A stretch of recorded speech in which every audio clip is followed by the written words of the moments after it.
Chemical kinetics कर रहे हैं। केमिकल काइनेटिक्स में पिछले वीडियो में रेट लॉ बताया था मैंने। What is the rate law? Rate law क्या है? तो according to rate law, rate मतलब दर, गति मतलब रासायनिक अभिक्रिया की गति, और लॉ मतलब नियम, रासायनिक अभिक्रिया की गति के लिए दिया गया नियम। तो अकॉर्डिंग टू रेट लॉ के अनुसार किसी भी केमिकल रिएक्शन की जो रेट ऑफ रिएक्शन होती है, according to rate law, at given temperature, at fix temperature, rate of reaction will be directly proportional to concentration of reactant और अथवा partial pressure of gases reactant. Rate of reaction will directly proportional to concentration of reactant, या यदि reactant आपकी gas state में है तो partial pressure भी ले सकते हैं। तो अकॉर्डिंग टू रेट लॉ के अनुसार at fix temperature rate of reaction will be directly proportional to concentration of reactant with each term raised by some power, the raised power is called order of reaction. किसी भी रासायनिक अभिक्रिया की जो गति होती है, दर होती है, वह सीधी समानुपाती होती है concentration of reactant with each term raised by some power, the raised power is called order of reaction. तो ऑर्डर ऑफ रिएक्शन के बारे में आपको मैंने बताया था कि order of reaction determined experimentally. Order of reaction stoichiometric coefficient have no relation, it may और may not be equal. Order of reaction may be fraction negative और zero. Overall order of reaction, एक reaction की जो overall order of reaction होती है वो equal होती है sum of power of concentration term in rate law expression. Proportionality को हटाया था तो एक कांस्टेंट आया था, that is called rate constant. फिर यूनिट ऑफ रेट कांस्टेंट बताया था। रेट कांस्टेंट के बारे में ध्यान रखें, रेट कांस्टेंट इंडिपेंडेंट होता है in concentration, pressure, volumes. Rate constant सिर्फ डिपेंड करता है टेम्परेचर के ऊपर। यदि रिएक्शन का टेम्परेचर इंक्रीज करेंगे तो रेट कांस्टेंट की वैल्यू इंक्रीज कर जाएगी। अगर टेम्परेचर चेंज नहीं करेंगे, सब कुछ चेंज करेंगे, तो रिएक्शन की जो रेट कांस्टेंट की वैल्यू है वो चेंज नहीं होगी। यूनिट ऑफ रेट कांस्टेंट बताए थे कि जीरो ऑर्डर रिएक्शन के लिए जो रेट कांस्टेंट की यूनिट होती है वो रेट ऑफ रिएक्शन के बराबर होती है, मतलब मोल पर लीटर पर सेकेंड होती है। जबकि फर्स्ट ऑर्डर रिएक्शन की जो रेट कांस्टेंट की यूनिट होती है वो मोल पर सेकेंड होती है, और सेकेंड ऑर्डर रिएक्शन की जो रेट कांस्टेंट की यूनिट होती है पर मोल लीटर पर सेकेंड होती है। ठीक है, तो इसी पर बेस्ड कुछ क्वेश्चंस हम लोग करेंगे। रेट लॉ पर बेस्ड हम क्वेश्चंस, जैसे एक क्वेश्चन है जो एडवांस 2019 में पूछा है, बिल्कुल लेटेस्ट है ये। तो क्वेश्चन में कहा जा रहा कि एक्सपेरिमेंट नंबर है, जैसे मैंने आपको बताया था कि order of reaction determined experimentally. तो एक्सपेरिमेंटल डेटा के आधार पर ऑर्डर ऑफ रिएक्शन का डिटर्मिनेशन है। करें एक्सपेरिमेंट नंबर है, ये फर्स्ट एक्सपेरिमेंट है, सेकेंड, थर्ड, फोर्थ। तो फर्स्ट बार, पहली बार जब एक्सपेरिमेंट किया जाता है, पहली बार जब एक्सपेरिमेंट किया जाता है तो रिएक्टेंट ए की कॉन्सेंट्रेशन 0.2 मोल पर लीटर ली जाती है, बी की कॉन्सेंट्रेशन 0.1 मोल पर लीटर ली जाती है, सी की कॉन्सेंट्रेशन 0.1 मोल पर लीटर ली जाती है। तो रेट ऑफ रिएक्शन 6 × 10⁻⁻5 मोल पर लीटर पर सेकेंड आता है। फॉर अ रिएक्शन, एक रिएक्शन है, छूट गया ऊपर में। फॉर अ रिएक्शन, एक रिएक्शन के लिए, फॉर अ रिएक्शन, फॉर ये एक रिएक्शन है, सीधे डायरेक्ट लिख देता हूँ। एक रिएक्शन है, उसके लिए डेटा दिया गया ये कि रिएक्टेंट ए की कॉन्सेंट्रेशन 0.2 मोल पर लीटर, 0.1 मोल पर लीटर, 0.1 मोल पर लीटर, तो रेट ऑफ रिएक्शन इतनी आई है। सेकेंड एक्सपेरिमेंट, तो दूसरी बार जब एक्सपेरिमेंट करी गई तो ए की कॉन्सेंट्रेशन 0.2 मोल पर लीटर, बी की कॉन्सेंट्रेशन 0.2 मोल पर लीटर, सी की कॉन्सेंट्रेशन 0.1 मोल पर लीटर ली गई, तो रेट ऑफ रिएक्शन इतना आ रहा। तो तीसरी बार जब एक्सपेरिमेंट करा गया तो ए की कॉन्सेंट्रेशन इतनी, बी की कॉन्सेंट्रेशन इतनी, सी की इतनी, तो रेट ऑफ रिएक्शन इतनी आ रही है। चौथी बार जब एक्सपेरिमेंट करी गई तो ए की कॉन्सेंट्रेशन इतना, बी की कॉन्सेंट्रेशन इतना, सी की इतना, डी का इतना, रेट ऑफ रिएक्शन इतना आया।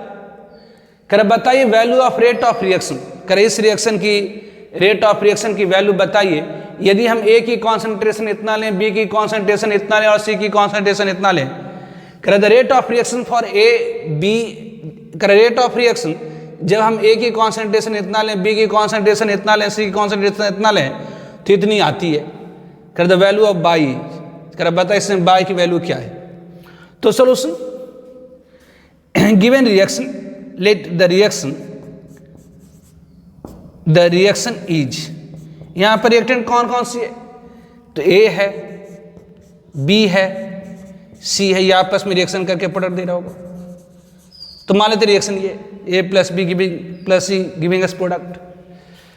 तो इफ, यदि, अगर मान लेते ये रिएक्शन है, तो इस रिएक्शन, तो फ्रॉम रेट लॉ से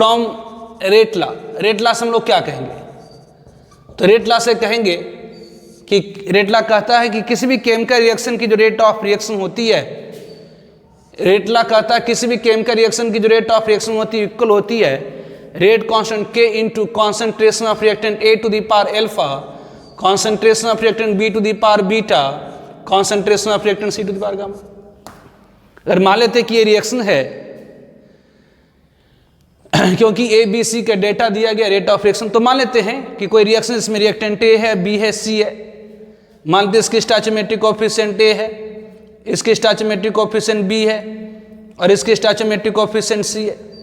तो अगर ये केमिकल रिएक्शन है, तो आपने पिछले क्लास में पढ़ा है कि यदि ये कोई केमिकल रिएक्शन है, तो किसी भी केमिकल रिएक्शन की जो रेट ऑफ रिएक्शन होती है रेट लॉ के अनुसार, वो इक्वल होती है rate constant of reaction into concentration of reactant A to some power, मान लेते हैं alpha, concentration of reactant B to some power that is the beta, concentration of reactant C to the power gamma, जहां पर alpha को कहा जाता है order of reaction with respect to A, beta को कहा जाता है order of reaction with respect to B और गामा को कहा जाता है order of reaction with respect to C. और alpha plus beta plus gamma तीनों को जोड़ देंगे, that is called overall order of reaction. तो पिछले क्लास में बताया था कि अगर मान लेते हैं कि इस तरह की कोई केमिकल रिएक्शन है, A plus B B plus C C giving us product, यदि कोई केमिकल रिएक्शन है, तो रेट लॉ के अनुसार किसी भी केमिकल रिएक्शन की जो रेट ऑफ रिएक्शन होती है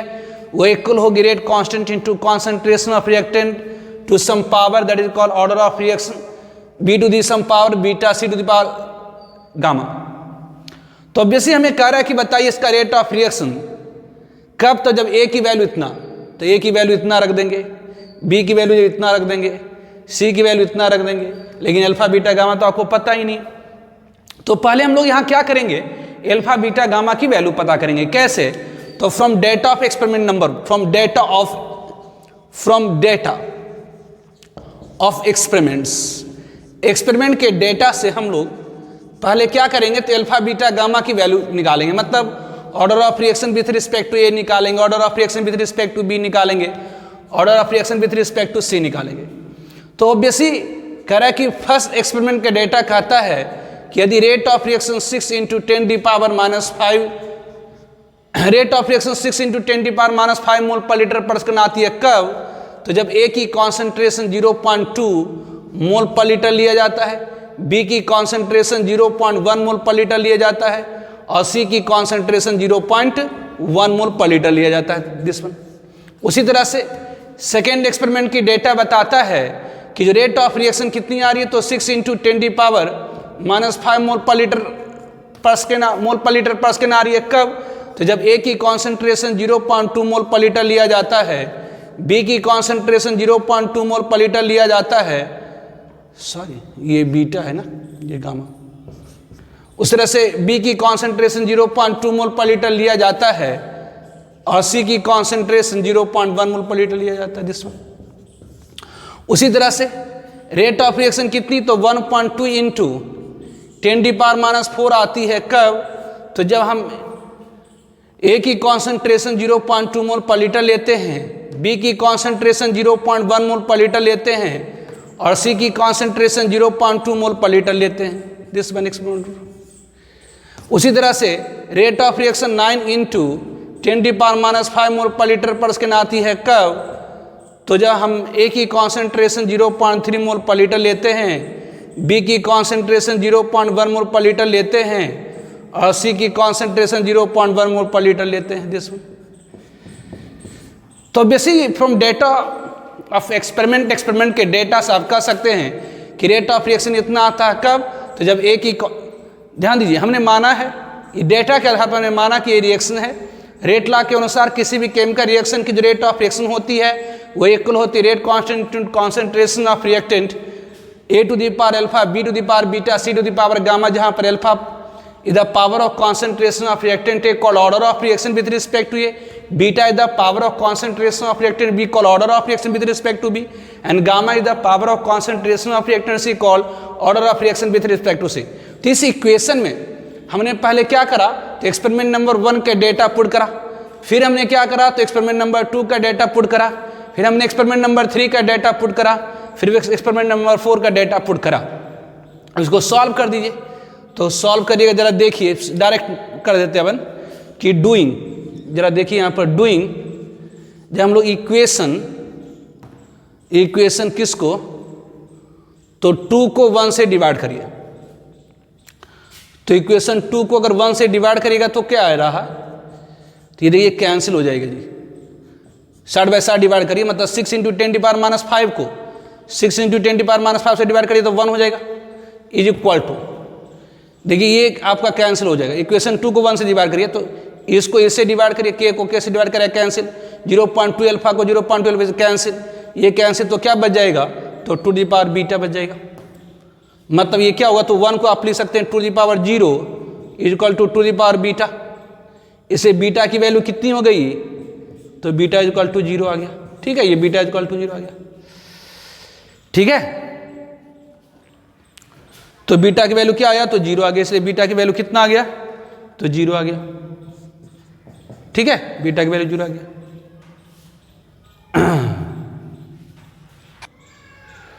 तो बीटा इक्वल टू कितना आ गया, तो 0 आ गया। ठीक है, ये बीटा इक्वल टू क्या आ गया, तो 0 आ गया। तो यहां पर अब क्या करेंगे, अब ऐसा करिए, कौन सा कैंसिल होगा, ये 2 को अगर हम लोग 3 से डिवाइड कर दें, या कि 3 को 2 से डिवाइड करते हैं, डूइंग, यानी ये 0.2 है ना जी, ये 0.2, ठीक है जी, doing equation 3 divided by equation 2। अगर इक्वेशन 3 को 2 से डिवाइड कर दीजिएगा तो क्या आएगा, तो इक्वेशन 3 को 2 से डिवाइड कर दीजिएगा तो 1.2 × 10⁻⁴ को 6 × 10⁻⁵ से डिवाइड करिएगा तो कितना आ जाएगा, तो ये 2 आएगा, इज इक्वल टू, ये k को डिवाइड करिएगा k से तो कैंसिल, ये भी आपका कैंसिल हो जाएगा, और ये आपको हो जाएगा 1/2, ये 1/2 टू दी पावर बीटा हो जाएगा। नहीं, इसको हम लोग डिवाइड करें इससे, 1/2 टू दी पावर बीटा हो जाएगा, और 2 टू दी पावर क्या हो जाएगा, तो गामा हो जाएगा। नहीं हो जाएगा, तो ये आपकी क्या हो गई, तो ये 2 to the power 1 is equal to, ये 2 टू दी पावर, ये गामा माइनस बीटा हो गया जी, गामा माइनस बीटा। इससे gamma minus beta is equal to कितना आ गया, तो gamma minus beta is equal to आ गया कितना, तो 1 आ गया। ठीक है, अब यहाँ पर बीटा की वैल्यू कितनी पुट करेंगे, तो 0 यहाँ पर निकाल रखा आपने, इसीलिए गामा की वैल्यू क्या हो गई, तो 1। क्यों, क्योंकि बीटा की वैल्यू क्या है, तो 0 है। अब उसी तरह से इक्वेशन क्या करिए, ये 6 है ना जी, 9, ऐसा करिए, इक्वेशन 4 को इक्वेशन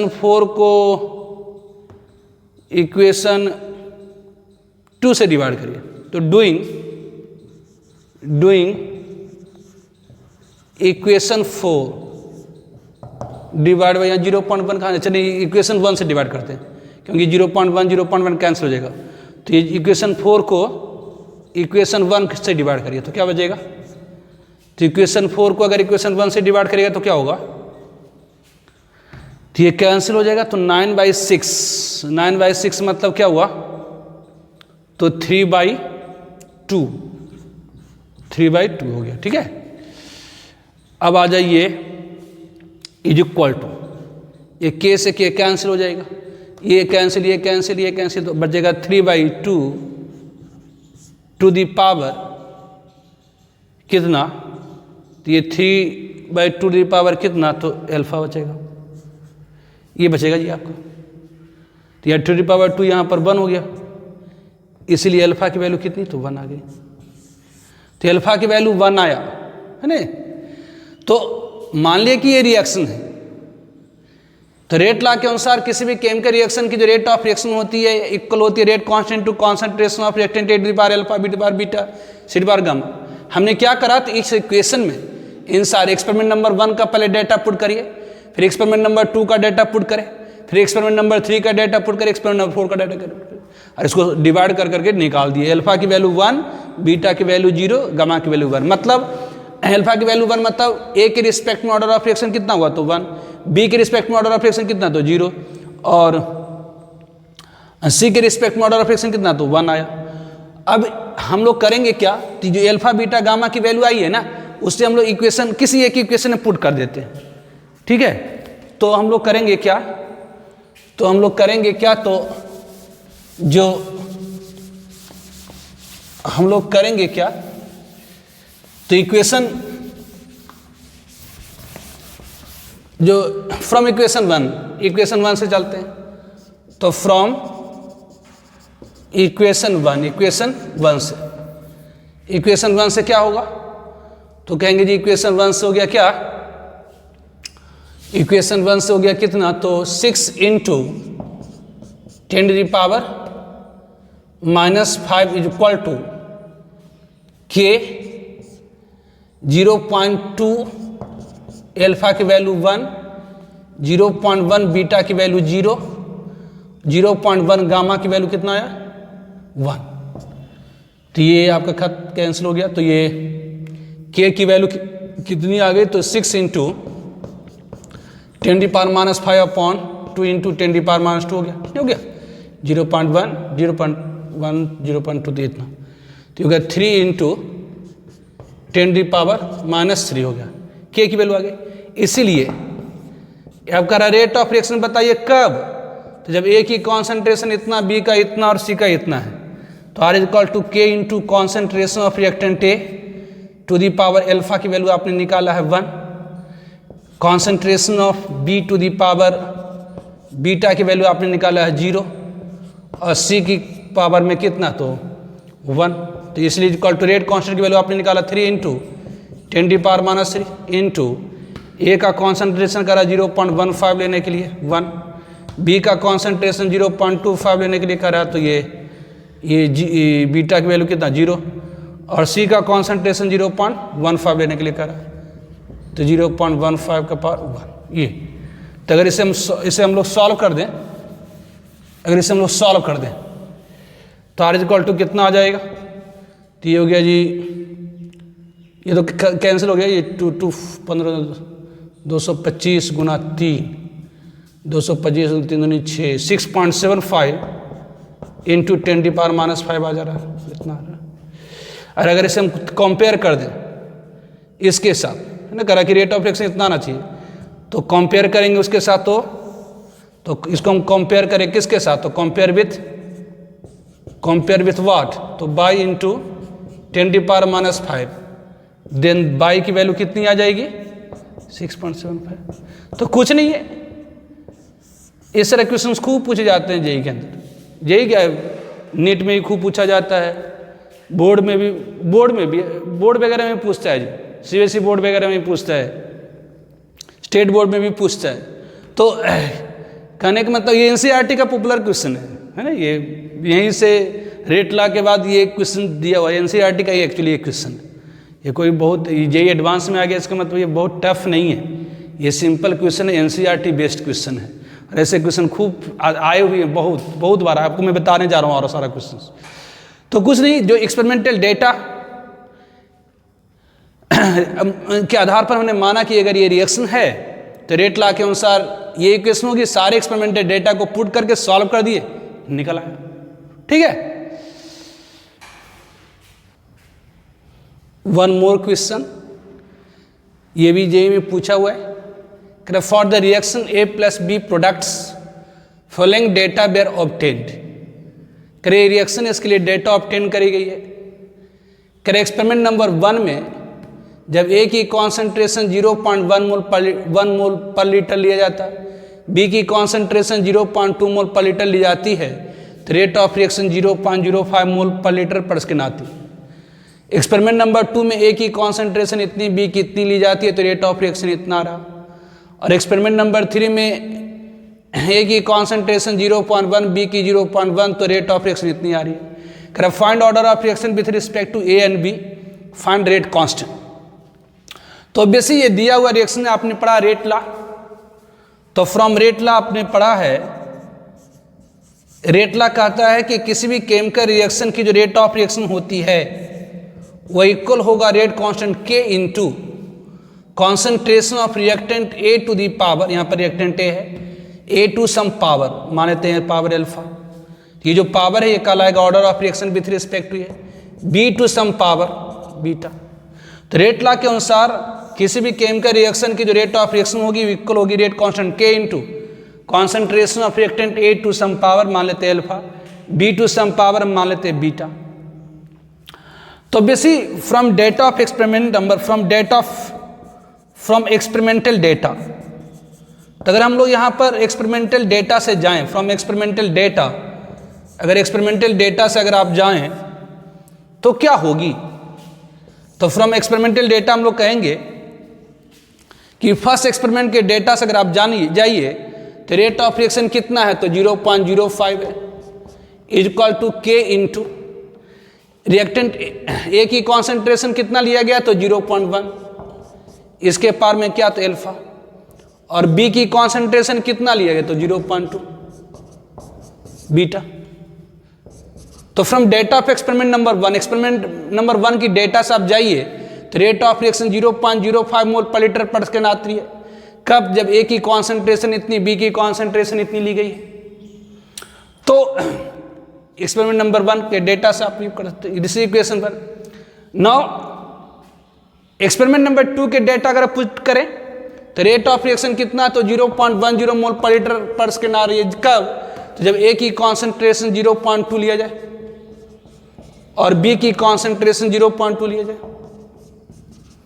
इट इज इक्वेशन 2। उसी तरह से एक्सपेरिमेंट नंबर 3 के डेटा से आप जाइए तो रेट ऑफ रिएक्शन कितना, तो 0.05 मोल पर लीटर पर सेकेंड आती है। कब, तो जब A की कॉन्सेंट्रेशन 0.1 लिया जाए और B की कॉन्सेंट्रेशन 0.1 लिया जाए, इट इज इक्वेशन 3। तो 3 इक्वेशन 3 अननोन सॉल्व कर दीजिए। इक्वेशन 2 को 1 से डिवाइड अगर आप करेंगे तो ये कैंसिल, यानी 2 को 1 से डिवाइड करेंगे तो क्या होगा, तो 0.10 को 0.05 से डिवाइड करिए तो ये हो जाएगा। तो डूइंग करने क्या जा रहे हैं, तो इक्वेशन 2 डिवाइडेड बाय इक्वेशन 3, तो अगर इक्वेशन 2 को 3 से डिवाइड करेगा तो ये कितना हो जाएगा, तो 2, 0.10 को 0.05 से डिवाइड करेगा तो 2 आ जाएगा। K से K कैंसिल, ये कैंसिल, तो यार सिंपल आ जाएगा 2 दी पावर अल्फा। इसे अल्फा की वैल्यू कितनी होगी, तो 1 हो गई। ठीक है दिस। उसी तरह से डूइंग और क्या करें, तो इक्वेशन 2 को 3 से डिवाइड कर दिए, doing equation 2 divided by equation 3। अगर इक्वेशन 2 को 3 से डिवाइड करेंगे तो क्या होगा, क्योंकि जी या ऐसा करिए, इक्वेशन 1 को 3 से डिवाइड करिए, इक्वेशन 1 को 3 से, तो ये क्या होगा, 0.05 को 0.05 से डिवाइड करेगा तो 1 हो जाएगा। नहीं, ये K से K कैंसिल, ये कैंसिल, ये 2 दी पावर बीटा हो गई। इसका मतलब ये 2 the power 0 is equal to 2 the power beta, इसे बीटा इज इक्वल टू क्या होगी, तो ये 0। तो अल्फा की वैल्यू 1 और बीटा की वैल्यू 0, अल्फा की वैल्यू 1 और बीटा की वैल्यू 0। इसका मतलब ओवरऑल ऑर्डर ऑफ रिएक्शन क्या हो गई, ओवरऑल ऑर्डर ऑफ रिएक्शन क्या हो गई, ओवरऑल ऑर्डर ऑफ रिएक्शन क्या होगी, तो ये अल्फा प्लस बीटा मतलब 1 प्लस 0 मतलब 1। तो यहाँ क्वेश्चन पूछा था कि order of reaction with respect to A, तो ए मतलब अल्फा, तो order of reaction with respect to A कितना, तो ये 1 आया। Order of reaction with respect to B कितना, तो 0 आया। Overall order of reaction power को जोड़ दीजिए, ओवरऑल ऑर्डर ऑफ रिएक्शन। फिर करा कि रेट कांस्टेंट बताइए, तो रेट कांस्टेंट क्या होगा? तो किसी एक इक्वेशन अल्फा बीटा को, तो suppose from equation 1, from equation 1 है कि इक्वेशन 1 में अगर हम पुट कर दें ये सारी डेटा तो क्या होगी? तो यहां पर अगर पुट करिए अल्फा की वैल्यू कितनी, तो 1 और बीटा की वैल्यू 0, अल्फा की वैल्यू 1 बीटा की वैल्यू 0, तो क्या हो आएगा? तो अल्फा की वैल्यू 1 और बीटा की वैल्यू 0, तो के की इक्वल टू कितना? तो 0.5 आ गया। अब इसकी यूनिट क्या होगी? रेट कांस्टेंट की यूनिट क्या होगी? तो ओवरऑल ऑर्डर ऑफ रिएक्शन क्या है? तो यहां देखिए, यहां पर ओवरऑल ऑर्डर ऑफ रिएक्शन कितना आया है? तो 1। तो अगर zero order overall order of reaction 0 आता तो रेट कांस्टेंट की यूनिट होती मोल पर लीटर पर सेकेंड। अगर ओवरऑल ऑर्डर ऑफ रिएक्शन 1 आया है, इसका मतलब रेट कांस्टेंट की यूनिट क्या होगी? तो पर सेकेंड। अगर सेकेंड ऑर्डर का आता तो रेट कांस्टेंट की यूनिट क्या होती? तो पर मोलीटर पर सेकेंड। ठीक है, ये इक्वेशन 2 डिवाइड बाय इक्वेशन 1 है जी। ठीक है, वन मोर एग्जाम्पल, कॉन्सिडर, ये भी एडिथॉन 7 में पूछा है, करा कॉन्सिडर रिएक्शन, एक रिएक्शन है Ag प्लस BH प्रोडक्ट्स, करा कोई केमिकल रिएक्शन है, ये Ag प्लस BH, जहां पर capital G capital H reactant है, स्मॉल a स्मॉल b उसकी स्टोइचोमेट्रिक कोएफिशिएंट है। करा when concentration of both the reactant G and H is doubled, the rate increases by 8 times।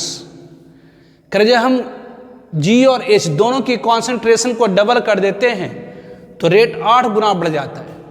करा how ever when concentration of G is doubled keeping the concentration of H fix, rate is doubled. करा जबकि जब हम G की concentration को double करते हैं और G की कॉन्सेंट्रेशन को डबल करते हैं और H की कॉन्सेंट्रेशन फिक्स करते हैं तो रेट डबल हो जाता है। The overall order of reaction. तो सॉल्यूशन, दिया गया रिएक्शन क्या है? तो गिवन रिएक्शन, दी गई रिएक्शन क्या है? Ag plus BH giving us products, ये आपको दिया गया रिएक्शन।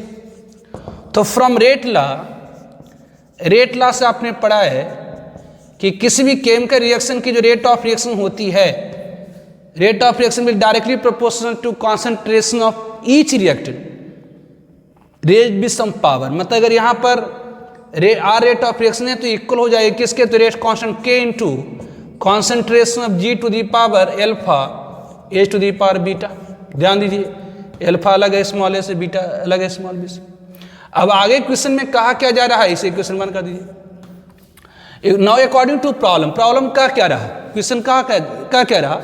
तो क्वेश्चन कह रहा है कि क्वेश्चन का अकॉर्डिंग टू प्रॉब्लम, प्रश्नानुसार, क्वेश्चन के अनुसार। ठीक है, तो अकॉर्डिंग टू प्रॉब्लम के अनुसार कह रहा है कि रेट इंक्रीज कर जाता है 8 टाइम से। मतलब जो रेट ऑफ रिएक्शन R है वो 8 R हो जाता है। कि कब जी? कह रहा है जब G की कॉन्सेंट्रेशन को क्या कर देते हैं तो डबल, और H की कॉन्सेंट्रेशन को क्या करते हैं तो इसे भी डबल कर देते हैं। मतलब G को अगर हम 2G कर दें, H को 2H कर दें तो रेट है जो 8 R हो जाएंगे। It is equation 2। ऑल्सो और भी कह रहा है कि जब हम कॉन्सेंट्रेशन ऑफ G को डबल करते हैं, H को फिक्स रखते हैं तो रेट डबल हो जाती है। मतलब जो R है वो 2R हो जाती है। कब? तो जब हम G को डबल करें, जब D को डबल करें और H को क्या रखें तो फिक्स रखें। दिस इक्वेशन तो सॉल्व कर देंगे अपन। क्या करें? तो अगर इक्वेशन 2 को 1 से डिवाइड कर दीजिए, doing equation 2 divided by equation 1। Equation 2 को 1 से डिवाइड करिएगा तो क्या होगा? तो 8R को R से डिवाइड करिएगा तो 8 हो आएगा, और K कैंसिल हो जाएगा। 2G अल्फा को G अल्फा से डिवाइड करिएगा तो सिंपल 2 अल्फा आ जाएगा। 2H बीटा को H बीटा से डिवाइड करिए 2 बीटा हो जाएगा। मतलब ये 2 to the power alpha plus beta हो गया। मतलब ये क्या हुआ? तो 2 to the power 3 is equal to 2 to the power alpha plus beta. इसे alpha plus beta is equal to कितनी हो गई? तो ये 3 हो गई। ठीक है, तो ओवरऑल ऑर्डर ऑफ रिएक्शन कितना पूछ, और इस रेट लॉ के अनुसार alpha is the order of reaction with respect to G, beta is the order of reaction with respect to H. तो ओवरऑल, इसलिए ओवरऑल ऑर्डर ऑफ रिएक्शन क्या होगी, तो ओवरऑल ऑर्डर ऑफ रिएक्शन क्या होगी, तो overall order of reaction is equal to क्या होगी, तो एल्फा प्लस बीटा, इसकी वैल्यू आपने निकाला 3, तो डायरेक्ट निकल गया ये कि जी, तो आगे वाला डेटा तो यूज ही नहीं करे। हाँ, एक्स्ट्रा डेटा है, अब आगे आप यूज कर सकते हैं। कैसे, तो एल्फा की वैल्यू और बीटा की वैल्यू निकालने के लिए, जैसे अगर हम लोग कर दें यहाँ पर, अगर इक्वेशन 2 को 3 से डिवाइड कर देते, करते क्या, तो doing equation 2 divided by equation 3 अगर हम लोग कर दें तब क्या होगा, तो 2 को 3 से डिवाइड कर देंगे तो 8r और 2r कैंसिल, मतलब 8r को 2r से डिवाइड करेंगे तो हो जाएगा 4 इक्वल टू ये cancel two the power beta. इसका मतलब ये बीटा की वैल्यू कितनी आ गई, तो 2, यहाँ बीटा की वैल्यू 2 पुट करिएगा तो अल्फा की वैल्यू 1 आ जाएगा। मतलब अल्फा की वैल्यू 1, मतलब जी के रिस्पेक्ट में ऑर्डर ऑफ रिएक्शन 1 और एच के रिस्पेक्ट में ऑर्डर ऑफ रिएक्शन कितनी, तो 2, और दोनों को जोड़ देंगे तो ओवरऑल ऑर्डर ऑफ रिएक्शन कितनी, 3 हो गई। तो वन मोर क्वेश्चन, कर the for the reaction M2M, कर एक रिएक्शन है जिसमें M N में कन्वर्ट हो रहा, the rate of disappearance of M की जो रेट ऑफ डिसअपरेंस है वो इंक्रीज कर जाती है by a factor of 8 upon doubling the concentration of M। अगर हम M की कॉन्सेंट्रेशन को डबल कर दें तो जो rate of disappearance of M है वह 8 गुना से बढ़ जाता था, order of reaction with respect to. तो ऑब्वियसली आप देखिए रिएक्शन है, गिवन रिएक्शन, ये दी गई रिएक्शन क्या, M से N। तो आपने पढ़ा कि एक केमिकल रिएक्शन की जो रेट ऑफ रिएक्शन है ये इक्वल होगी किसके, तो rate of disappearance, rate of disappearance of reactant M, है ना, rate of disappearance of reactant M। यहां पर तो स्टोइचोमेट्रिक कोएफिशिएंट 1 है तो पर मोल कहीं या ना कहीं कोई अंतर नहीं पड़ेगा, इक्वल टू क्या होगी, तो rate of appearance of product N, ये होगा। तो R मतलब rate of disappearance of reactant M is equal to rate of appearance of product N is equal to क्या होगा, तो रेट लॉ के अनुसार rate constant K into concentration of reactant M to the power alpha होगा। अब rate of disappearance कहिए या rate of reaction कहिए, क्योंकि दोनों तो सेम ही है। आप rate of disappearance of reactant M कहिए या रेट ऑफ रिएक्शन के, दोनों तो सेम ही है, क्योंकि रेट ऑफ रिएक्शन इक्वल होगी किसके, तो rate of disappearance of reactant M is equal to rate of appearance of product N is equal to rate law के अनुसार जो rate of reaction equal to this. तो आप ये कहिए या ये कहिए, बात एक ही है। तो अगर rate of disappearance of reactant M को हम 8 गुना कर देंगे तो रेट भी क्या हो जाएगी, तो 8 गुना हो जाएगी।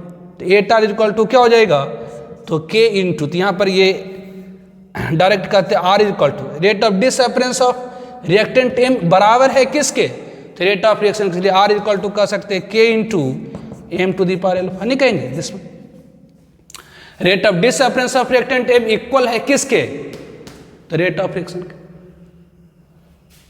तो हम लोग rate of disappearance of reactant M मतलब रेट ऑफ रिएक्शन इक्वल हो जाएगी इसके। तो यहां पर अगर रेट ऑफ डिसअपीयरेंस को अगर हम 8 गुना कर दें तो रेट ऑफ रिएक्शन भी क्या होगी, तो 8R हो जाएगी। तो 8R is equal to K into करे क्या, तो rate of disappearance of M increase कर जाती है 8 गुना से, कब, तो जब हम M की कॉन्सेंट्रेशन को डबल कर देते हैं। This one rate of disappearance मतलब rate of reaction, rate of disappearance मतलब रेट ऑफ रिएक्शन 8 गुना से बढ़ जाएगी, कब, जब M की कॉन्सेंट्रेशन को डबल करते हैं। तो इक्वेशन 2 को 1 से डिवाइड कर दी तो doing equation 2 divided by equation 1। अगर इक्वेशन 2 को 1 से 4 बाय 4 डिवाइड करिए तो 8R को 8 से डिवाइड करेगा तो 8 इज इक्वल टू K से K कैंसिल, तो टू द पावर अल्फा, 8 मतलब to the power 3 is equal to the power alpha. इसे अल्फा की वैल्यू कितनी होगी, तो 3 होगी, सिंपल। तो यहाँ पर करेक्ट ऑप्शन क्या होगी, तो B is the correct option. One more question, for the reaction A plus B products कह रहा एक रिएक्शन है, ए प्लस बी मिलके प्रोडक्ट दे रहा। कह द रेट ला एक्सप्रेशन, कह रहा इस रिएक्शन के लिए जो rate law expression r is equal to k into A to the power 1 है, कुछ नहीं तो 1 है, and B to the power 2 है।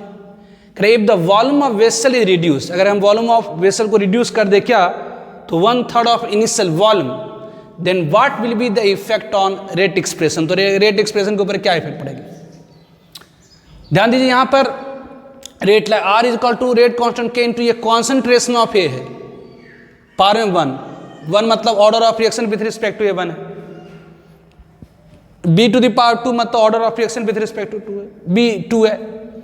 तो बेसिक मान लेते हैं कि जिस वेसल में आपने रिएक्शन करा रहे होंगे उसकी शुरुआत की जो शुरुआत में इस कंटेनर के अंदर Na मोल ए की होगी, Nb मोल बी की होगी, मान लेते हैं Na मोल ए की होगी, Nb मोल बी की होगी, और इसका वॉल्यूम V होगा, मान लेते हैं शुरुआत में। अब इसको रिड्यूस कर दिया आपने कितना, तो वॉल्यूम 1/3, मतलब ये फाइनल वॉल्यूम कितनी हो गई, तो V/3 हो गई। नंबर ऑफ मोल ए का तो Na ही है, और बी कितना हुआ, तो Nb है शुरुआत में। तो बेसिक फ्रॉम इस रिएक्शन के लिए रेट ला दिया गया, from rate law expression. Rate law expression क्या है, तो रेट ला एक्सप्रेशन है rate of reaction equal to rate constant के into concentration of reactant A into concentration of reactant B to the power 2। तो इसका मतलब क्या हुआ, तो इसका मतलब आप लिख सकते हैं ये K इंटू कॉन्सेंट्रेशन मतलब क्या, तो number of mole per unit volume, मतलब नंबर ऑफ मोल को वॉल्यूम इन लीटर से डिवाइड कर दे रहे, कॉन्सेंट्रेशन मतलब मोल Na/V, ये Nb/V, कॉन्सेंट्रेशन मतलब नंबर ऑफ मोल को वॉल्यूम से डिवाइड कर। तो इनिशियल आपका क्या है, तो इनिशियल रेट आपकी होगी K into Na/V into Nb/V, ये पावर में 2। और फाइनली क्या कह रहा है, कह रहा है फाइनली ऐसा करिए कि वॉल्यूम ऑफ वेसल को 1/3 कर दिए, नंबर ऑफ मोल इतना ही रखें, लेकिन यहाँ पर वॉल्यूम कितना कर दें, तो V/3 कर दीजिए। ये नंबर ऑफ मोल, ये वॉल्यूम क्या गए, V/3 कर दीजिए। तो ये फाइनल क्या हो गई, तो ये K इंटू 3 3 9 27, ये 27 इंटू K, ये Na/V, ये Nb/V हो गई का स्क्वायर। तो यदि इसे इक्वेशन 1 कहें, इसे इक्वेशन 2 कहें, तो इक्वेशन 2 को 1 से डिवाइड कर दे, तो डूइंग करने क्या जा रहे हैं, तो equation 2 divided by equation 1, equation 2 को 1 से साइड बाय साइड डिवाइड करिए, तो RF ये आपका क्या होगा, तो RF upon RI is equal to कितनी, 27, मतलब जो रेट ऑफ रिएक्शन फाइनली होगी वो 27 टाइम्स हो जाएगी किसके, तो इनिशियल रेट ऑफ रिएक्शन। तो ये कुछ क्वेश्चन आपको मैंने बताया रेट लॉ के ऊपर बेस्ड। आप असाइनमेंट में जाइए, DPS1 पूरा करिए, है ना, उससे ही सब क्वेश्चन मैंने बताया है, बाहर का कोई है नहीं, उससे मुझे इम्पॉर्टेंट था मैंने आपको बता दिया। बाकी सारे क्वेश्चन उसमें है 25-30 क्वेश्चन होगा 25 के आसपास, तो उसको आप करिएगा, ठीक है।